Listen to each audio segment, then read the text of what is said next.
we have the four major nations, the Babylonian, the Persian, the Greek, and the Roman. And this is all dealing with the Domitian. But look at, this is still Roman. Come down here and look at verse 8. While I was contemplating the horns, behold, another horn, a little one, came up among them, and three of the first horns were pulled out.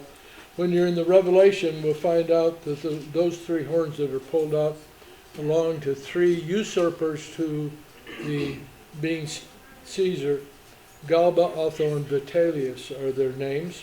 And Vitellius is the last one, and he's taken care of by Vespasian. Vespasian is contacted. He's putting down the Jewish insurrection that began in 66, and the Jews have decided to be rebellious against Roman rule, and one of them is a fellow by the name of Josephus. Josephus is a Jewish general, and he and his second command decided to walk away from the city that they were fortifying against the Romans, and he went over to the Roman side and became a historian, and not to the Jewish community was not very happy with him doing that, but he has taken up the name of the Vespasian's family, and he admired them so much, and so he takes care of Vespasian, the Roman general, takes care of Vitellius. They served together in Britannia, and they didn't like one another in Britannia, so he was happy to come back and take care of him at the request of the Senate. So that's Galba, Otho, and Vitellius right there, and we note that in the Revelation.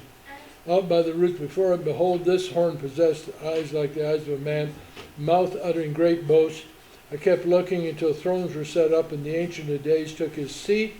His vesture was like white snow, the hair like the head of a pure wool. His throne was ablaze with flames. That's very much like Ezekiel's throne room scene in Ezekiel 1, verse 15 through 28. His throne was ablaze with flames. His wheels were burning fire. That's where you get the wheels within the wheels in Ezekiel's throne room scene. People like to say those are UFOs. They're not.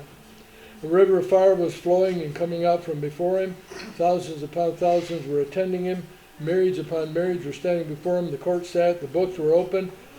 Then I kept looking because of the sound of the boastful words which the horn was speaking. That's Domitian. I kept looking until the beast was slain. Its body was destroyed, given to the burning fire.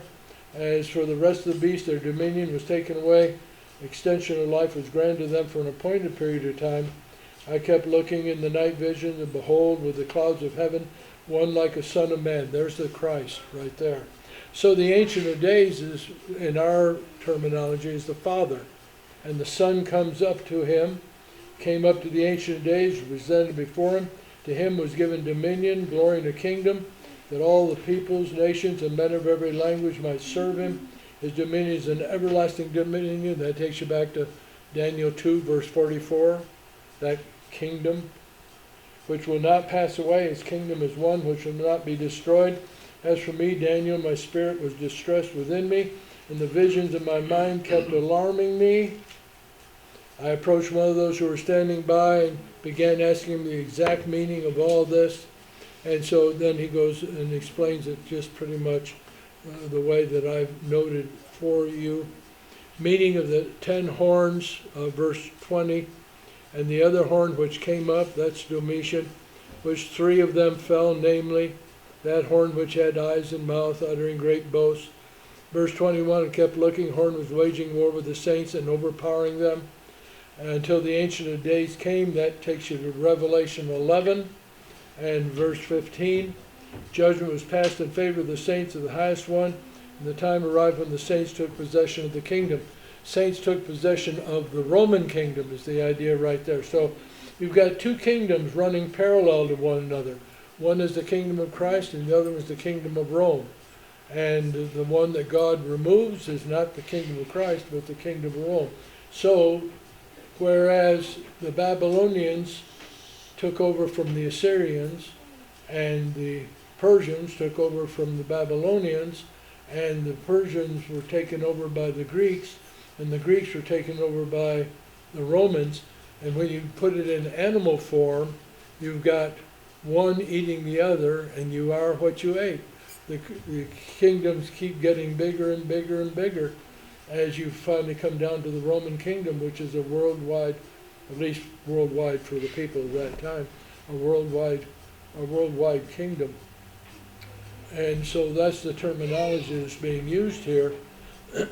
And he will speak out against the Most High, verse 25. Wear down the saints of the highest one. He really did.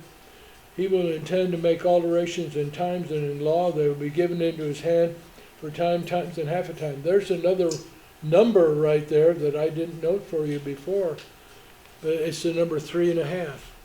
And 3.5 is, you cannot accomplish what you need to accomplish in a 3.5. So when you look at time, times, and half a time, time is 1, times will be at least 2, and then a half. There's your 3.5. Sometimes it's 1,260 days.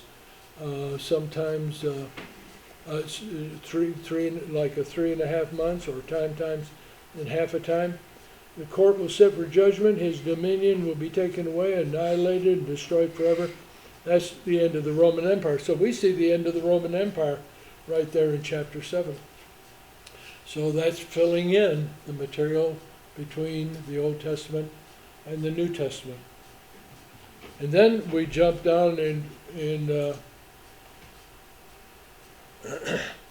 that's a chronology of the Persian period. It's hard to see all of that, but there's your Persian kings, Cyrus and Cambyses, Darius the First. Darius the First is the one that gets trounced at Marathon.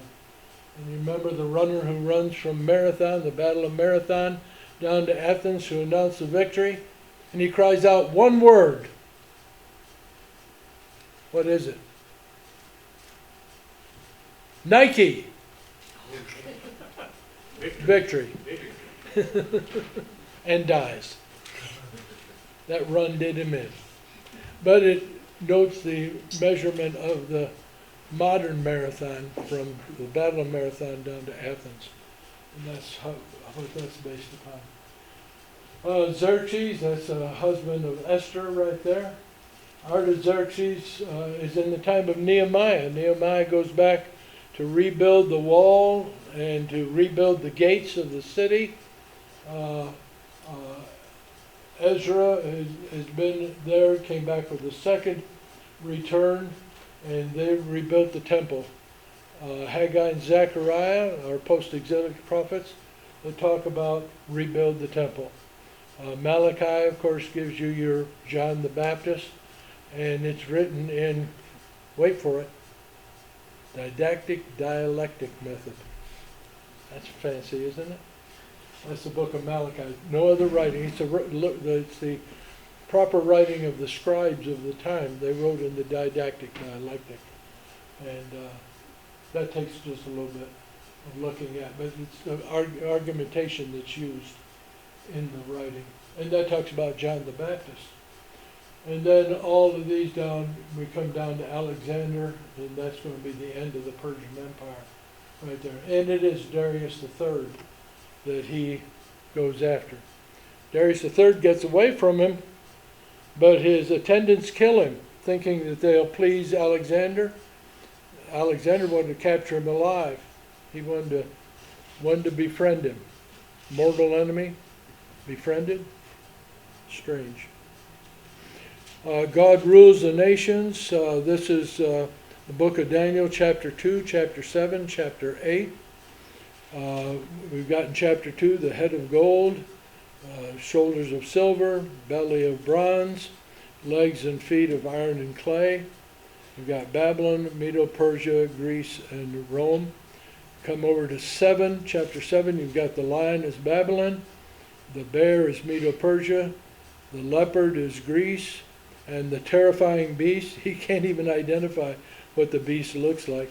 He's probably a composite of all of these other beasts, because all these other beasts have been eaten by the one who follows along behind. And then in chapter 8 we've got Ram, which is the Medo-Persia, and the shaggy goat, which is Greece. So there's more information in chapter 8 concerning Alexander the Great. If any of you would like these charts or anything, I can send them back to Marvin. Marvin can run them off if you'd like to have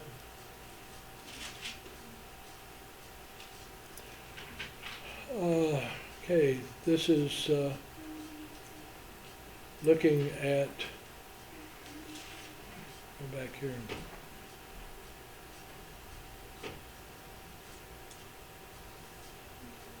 Daniel in the den of lions. Okay, we've looked at that.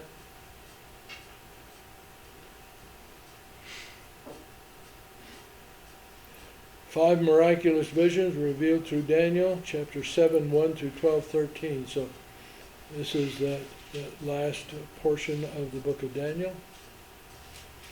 And we've looked at God rules the nations.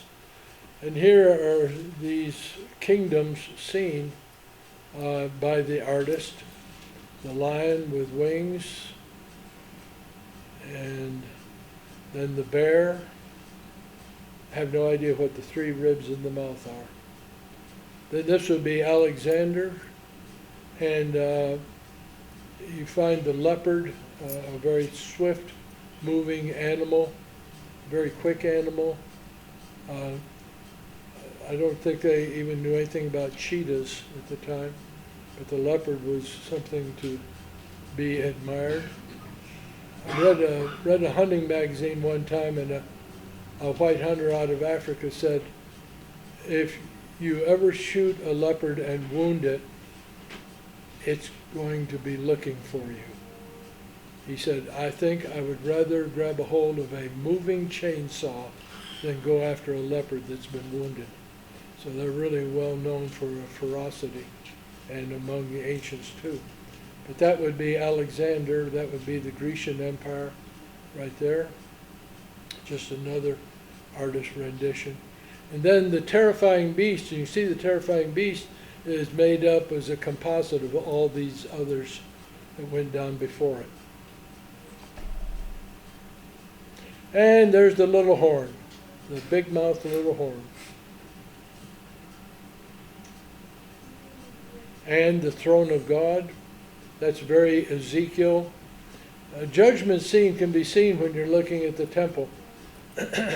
If there's smoke in the temple, then everybody has to leave, get out of there, because God is filling the temple. But he's also going to rule in judgment, because where there's smoke, there's fire. If it's a river of life, if it's water flowing from the throne in the temple, and it's a cloud, as it was in the days of Solomon, that's a blessing. So if it's a cloud, it's a blessing. If it's smoke, it's judgment. This is fire right here, so this is a judgment scene.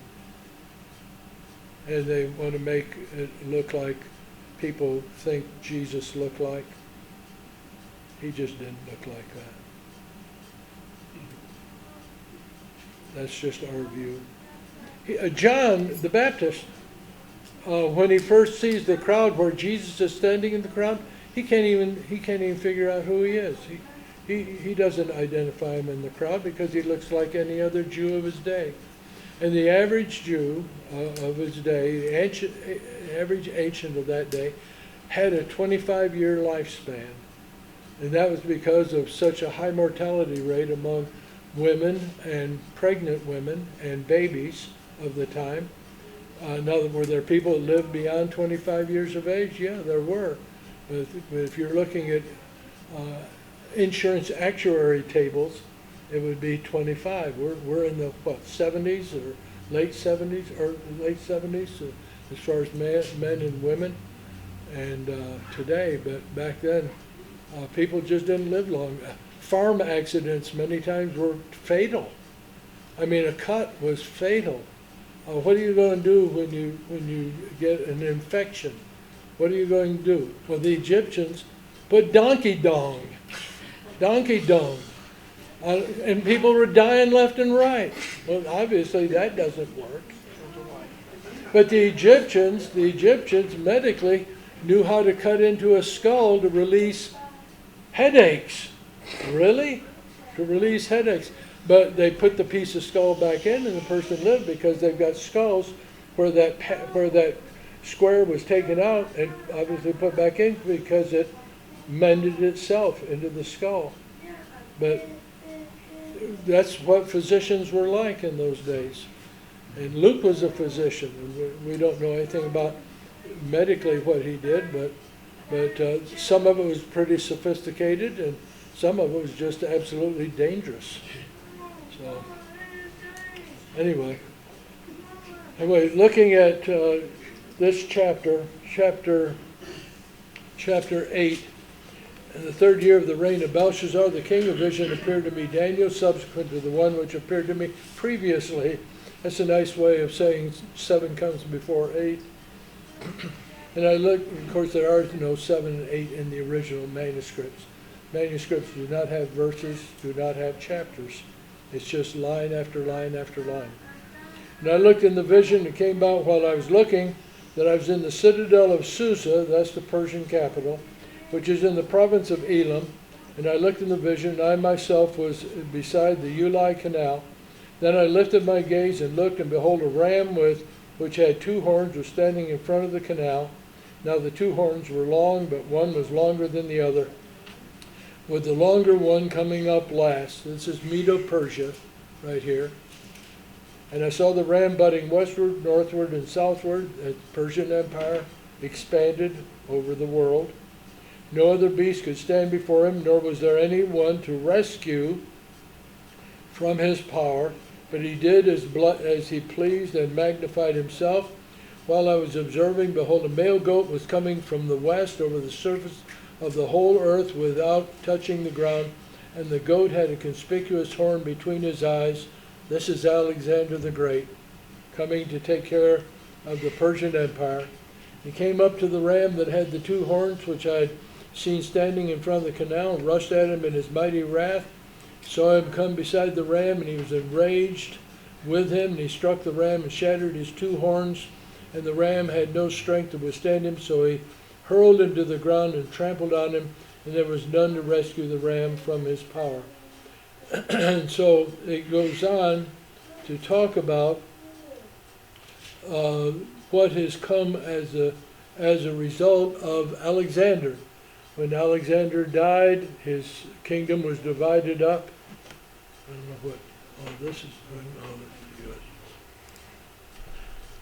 on. His kingdom was divided up, ended up with 4 generals, and of those 4 generals, 2 are noted within the book of Daniel and in the Revelation, and that would be the Egypt and Syria, including the Promised Land. And that would be the Ptolemy family and the Seleucid family. And those are the 2 families that go at one another. And as a result, there is one who is an individual that comes out of all that does the abomination of desolation. Now, look down verse 18. This is almost too much for Daniel. Daniel is just about to pass out. Verse 18 says, Now while he was talking with me, I sank into a deep sleep with my face to the ground. But he touched me and made me stand upright. And he said, Behold, I'm going to let you know what will occur at the final period of the indignation. So there's a period of indignation that is going to be noted. And this period of indignation is when the sacrifice is desecrated.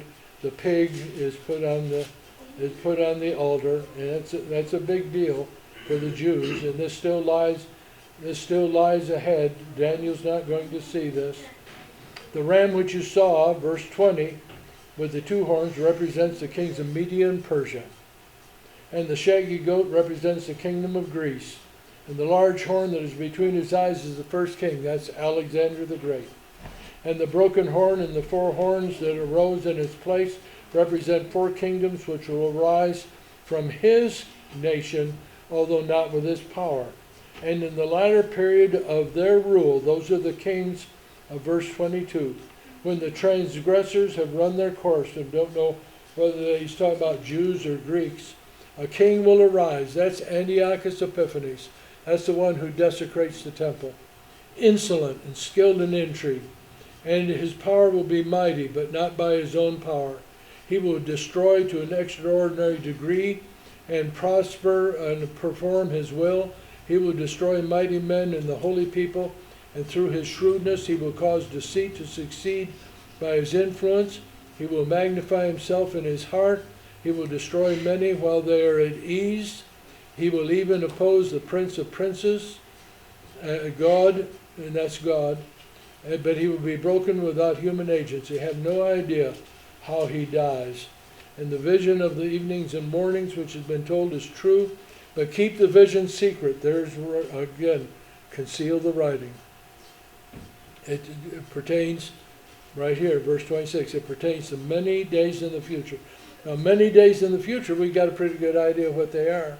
The many days in the future would be right around 550 BC is when we're looking, that's when this is being written, is 550 BC by Daniel. But the Antiochus Epiphanes takes place in 164. So some 386 years in the future, this is going to take place. So just conceal the writing for now.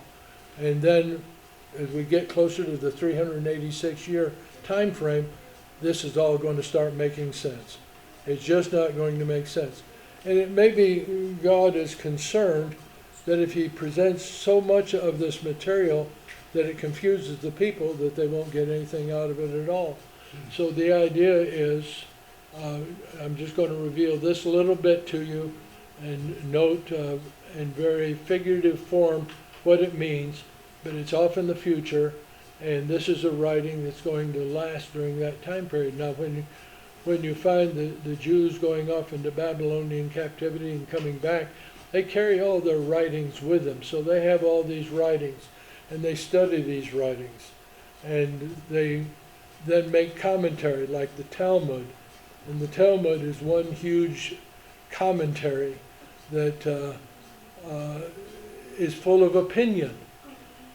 Watching a Gunsmoke several years ago, and the story in Gunsmoke is Matt Dillon is talking to a fellow and his family, and they're Jews, and they've moved into the area, and they're not going to press charges because they just don't want to stir things up. And the Jewish husband says, it's a husband, a wife, and an older son, and they're in the living room of the house, and he says to Matt, he said, well, our writings tell us that we shouldn't do this and shouldn't do that. And I said, oh, good, he's going to talk about the Torah. He's going to talk about the law. He says, the Talmud. I said, I say this out loud, and Barbara Ann just gets after me when I do it. And she says, if you're going to do this, I'm going to shut the TV off. I said, no, not the Talmud. It's the Torah. And then he walks over, and he sits down on the couch and puts his arm around his wife. I said, what kind of Jew are you? You don't do that. And about that time, Barbara Ann's about ready to do me in. And Hollywood just never gets it right. I don't think they know what they're doing at all in any of this. But anyway, this is all saved for the future. Pertains to many days in the future.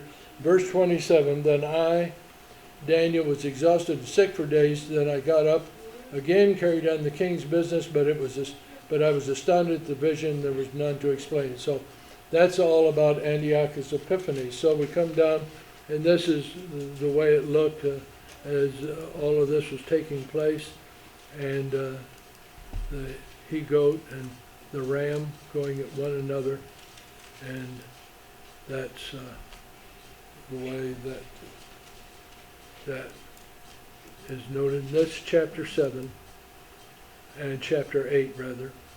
the ram and the he-goat. Now chapter 9 is a beautiful chapter because in chapter 9 it says, in the first year of Darius the son of Ahasuerus of Median descent, who was made king over the kingdom of the Chaldeans, in the first year of his reign, I, Daniel, observed in the books the number of the years which was revealed as the word of the Lord to Jeremiah, and this takes you back to Jeremiah 25, verses 11 and 12, for the completion of the desolations of Jerusalem, namely 70 years. So he's alive at this time, and he knows it's getting real close to the time when they need to be going back into the land. So he goes to God in prayer about it. A beautiful prayer all the way down through. And you can note the prayer and how he takes responsibility. And there's no indication that Daniel's anything other than just the most faithful Jewish male. I mean, you're going to find people like Joseph where you can't, there's never any sin noted. Now, that's not to say he didn't sin, because he did, for all of sin and fall short of the glory of God. But there's nothing noted against Joseph. There's nothing noted against Daniel. Just sterling, upright, great individuals. And he brings into his prayer the fact that he's a part of the problem. But he's not really the part of the problem. But he feels like he needs to be a part of the problem so he can get the solution. And the solution is, when are you going to bring them back into the land? And it is generally referred to as 70 weeks, the message of 70 weeks, but it's easier to say and study it from the study of 77s. And he gave me instruction, go to verse 22, talked with me and said, O Daniel, I have now come forth to give you insight with understanding. At the beginning of your supplications, that's the beginning of his prayer to God, the command was issued. And I have come to tell you, for you are highly esteemed. That's what I want to be referred to as, and you do too. You want to be highly esteemed by God. To give heed to the message and gain understanding of the vision. 77s have been decreed for your people and your holy city to finish the transgression, to make an end of sin, to make atonement for iniquity, to bring in everlasting righteousness, to seal up vision and prophecy, to anoint the most holy. Now, all he wanted to know was, isn't it time for us to go back into the land? A yes or no would have sufficed. But God gives much more, so many times, than what we ask for. We've got a program at Bear Valley where we've got an extension program overseas. We're in 60 countries. We have 60 schools of preaching now in different countries overseas. And we have over 1,000 students in those 60 schools. We have more students in ministry programs than all of the Christian universities and colleges, all of the schools of preaching, all of those within the brotherhood. And it's because we just got going on it and we stepped to one side and let God do his thing. And it's just a fantastic work. And it just keeps growing and growing and growing. We never expected to get to this number. In fact, over a 50-year period, we had planned just to have 50 schools. Well, we've not even come to the 50-year period, and we're over 60 now. And it just goes on and on. We're worried about students not being able to come to Bear Valley to become a part of the program, because for a single bedroom apartment, it's going to cost you nearly $2,000 a month in Denver to rent one. Well, they can't afford that. They go to a congregation in Texas and they say to the congregation, we'd like to go to school at Bear Valley. And they say, well, why don't you go to school here in Texas? You're not going to have to pay that kind of rent. So we have decided to go ahead and subsidize their rent to come to school. And so we sent out to graduates and within the congregation there at Bear Valley, we're shooting for $40,000. Well, we're shooting for $40,000 over like a 6-month period, and within 2 to 3 months we had something like $210,000. That's God. That's what He does. Yeah. So he says 77s have been decreed for your people. And what's going to happen in the 77s? It's going to, in your holy city, number 1, to finish the transgression. That's through Christ. Number 2, to make an end of sin. That's through Christ. Number 3, to make an atonement for iniquity. That's through Christ. Number 5, to bring in everlasting righteousness. That's through Christ. To seal up vision and prophecy. That's through Christ. And to anoint the most holy. The word places has been put in there by the translator. Shouldn't have been put in there because it is the holy. It is referring to Christ Himself. And He's not a place, it's a Him. So you are to know and discern that from the issuing of a decree to restore and rebuild Jerusalem until Messiah, the Prince, there will be 7 weeks, 62 weeks. It will be built again with plaza and moat in the time of distress. After 62 weeks, the Messiah will be cut off, have nothing, and the people of the Prince who is to come will destroy the city. That's why Rome has been noted. They're going to destroy the city. That's AD 70. And its end will come with a flood. Even to the end there will be war. Desolations are determined. And He will make a firm covenant with the many for 1 week. But in the middle of the week, or in the middle of the 7, He will put a stop to sacrifice and grain offering. That's what's going to happen to Jerusalem.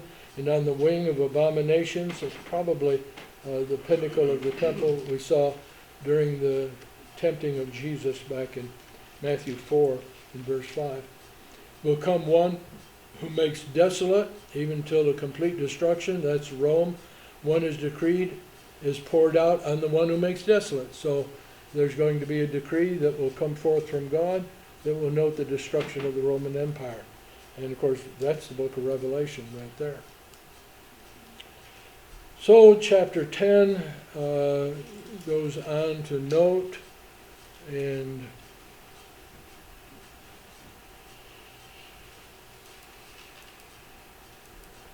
that's the interrupted prayer. Gabriel responds to that prayer, by the way, in the chapter that we just noted. And Gabriel many times is believed to be an archangel, but he's never referred to as an archangel. He's the one that talks to Zacharias, remember in Luke the 1st chapter, the father of John the Baptist. He's just an angel. Michael is the archangel, but it's quite possible that there's more than one archangel. So there's a positioning of authority within the angel grouping, but we just don't know any more than that. And one of the reasons I suspect why God doesn't spend much time in talking about angels, other than to note that they're there and they help and they stand up for us, and Michael is the one who stands up for God's people, and so he stands up for us. He is our archangel. But the reason why he doesn't mention more is that in ancient times people had the temptation to worship the angels. And if you spend a lot of time with the angels, there's always the possibility of ending up worshiping with angels. And so why throw that out in front of everybody?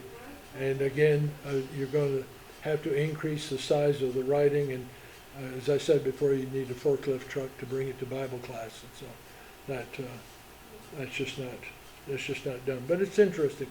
It gives us something to ask when we get to heaven, if it's important. It may not be important. It may be, ooh, I made it, you know. Wow, this is better than I thought. I believe it will be. So this is the 77s. I prefer to refer to them as the sevens instead of the weeks. The 77s to finish the transgression, to make an end of sins, to make atonement for iniquity, to bring in everlasting righteousness, to send up vision, seal up vision and prophecy, to anoint the most holy. And so those are 6. 77s in 3 divisions, and it goes into more detail. The building of the city, the building of the temple, Ezra and Nehemiah. 516 is the dating for the rebuilding of the temple. 62 sevens, building of the city and the temple until the ministry of the Messiah.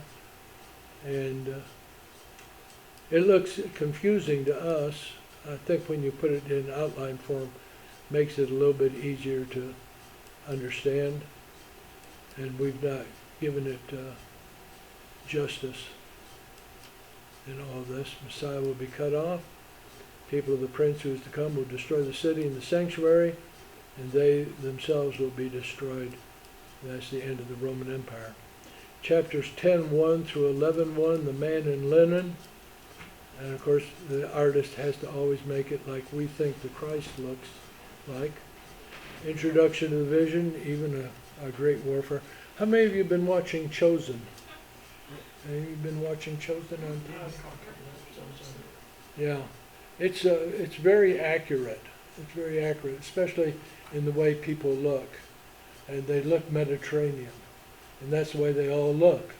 There's not a white Aryan Christ. There's not a black Christ. There's not an Oriental Christ.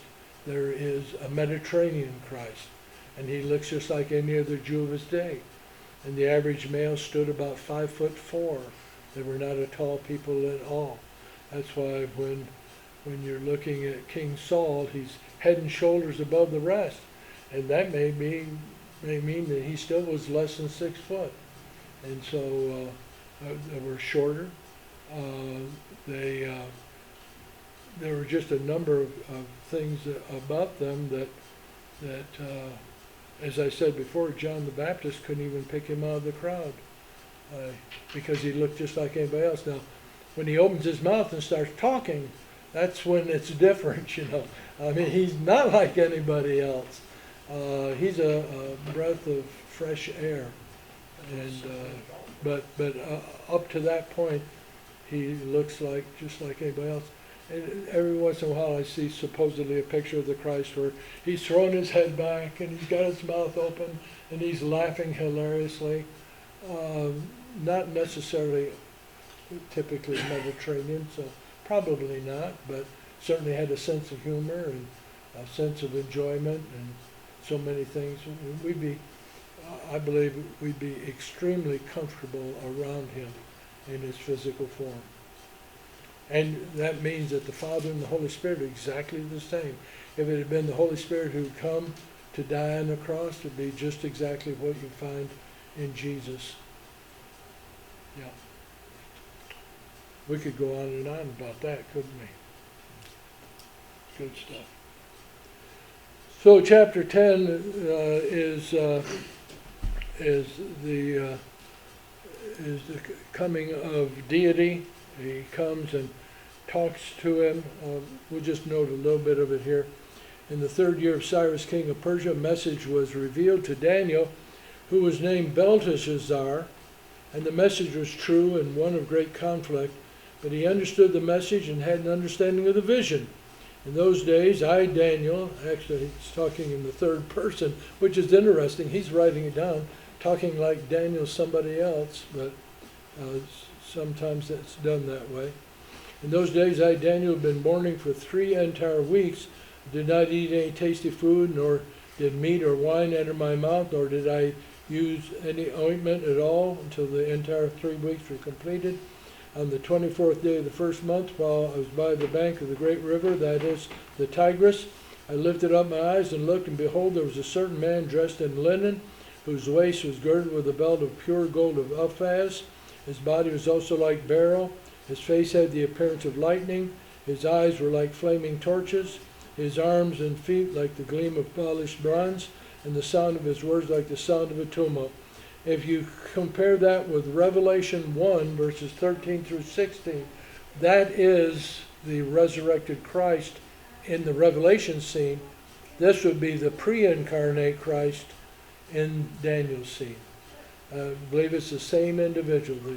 The description is virtually the same all the way through. And it says, "Now I, Daniel, saw the vision, while the men who were with me did not see the vision. Nevertheless, a great dread fell on them, and they ran away to hide themselves." And that's very much like Acts 9 and verse 7, where Saul of Tarsus is on the road to Damascus, and he hears the Christ, but the rest do not hear the Christ. And it's a time of dread. "So I was left alone, saw this great vision, yet no strength was left in me, for my natural color turned to a deathly pallor, and I retained no strength." So verse 8 means he's about to what? Faint. He's going down.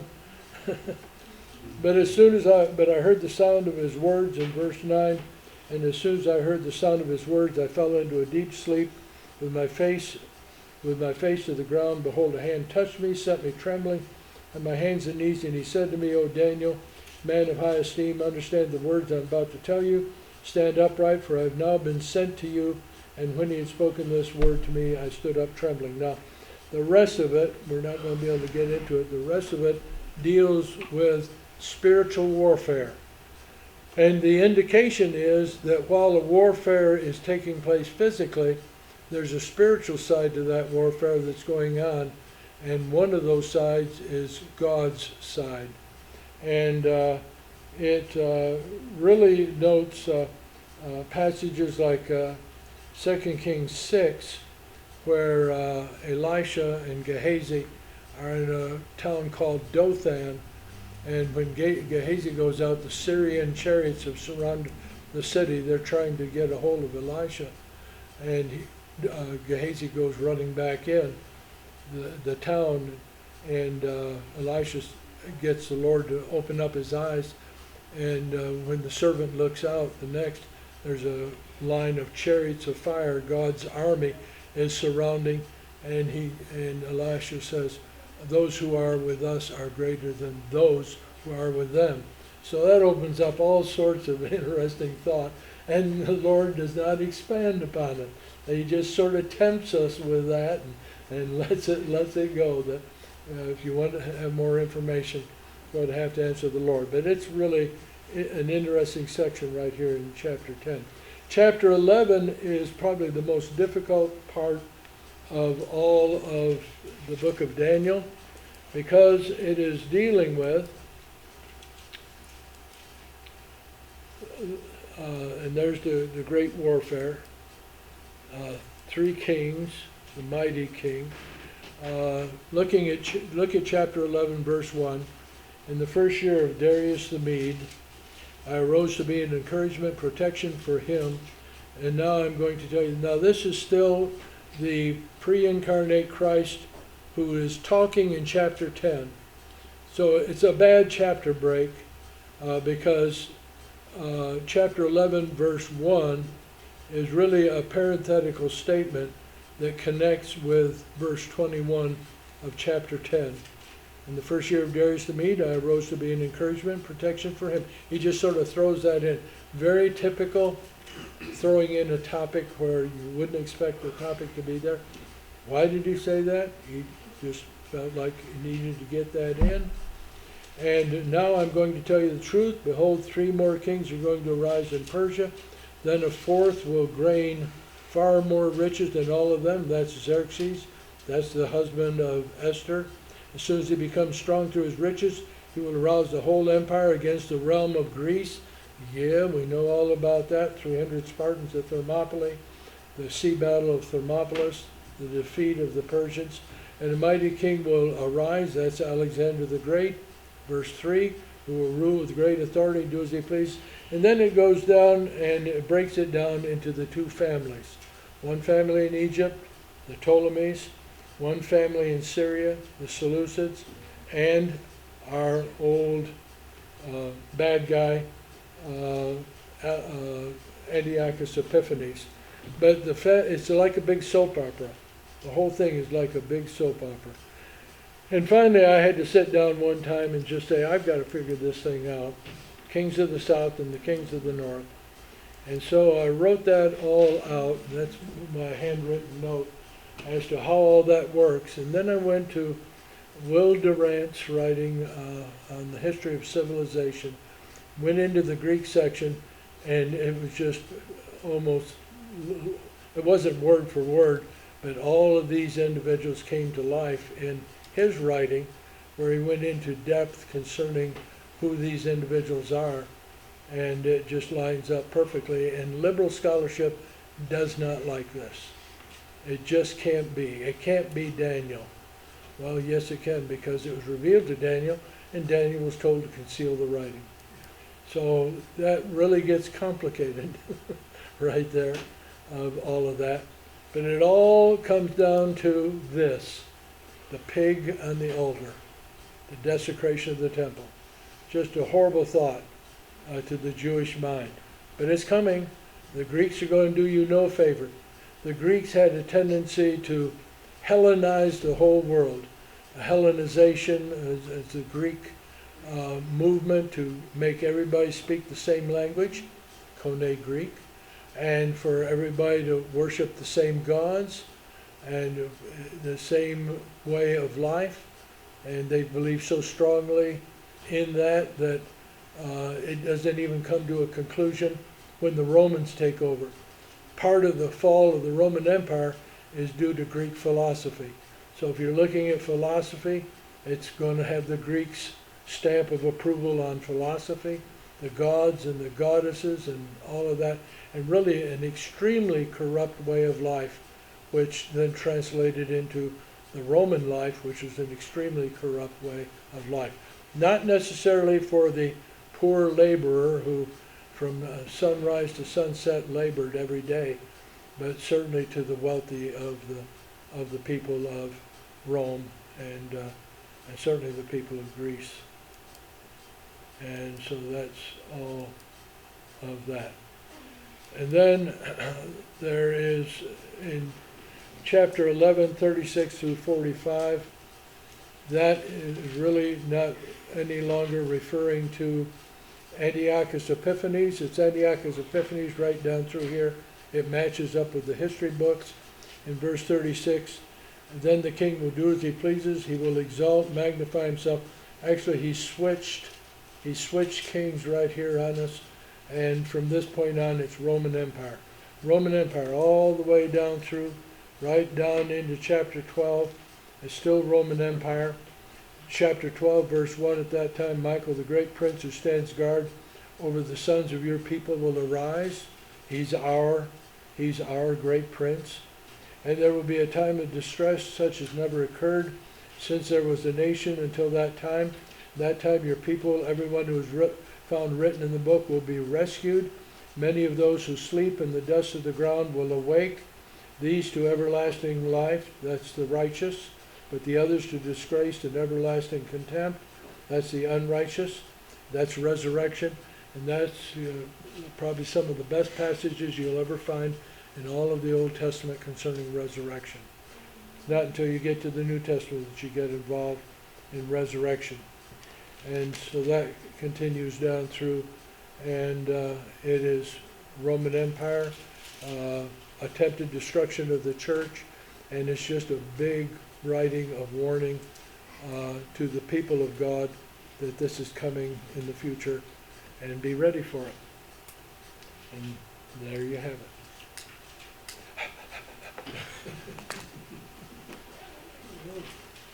I really appreciate your patience. We thank you, sir. Thank you.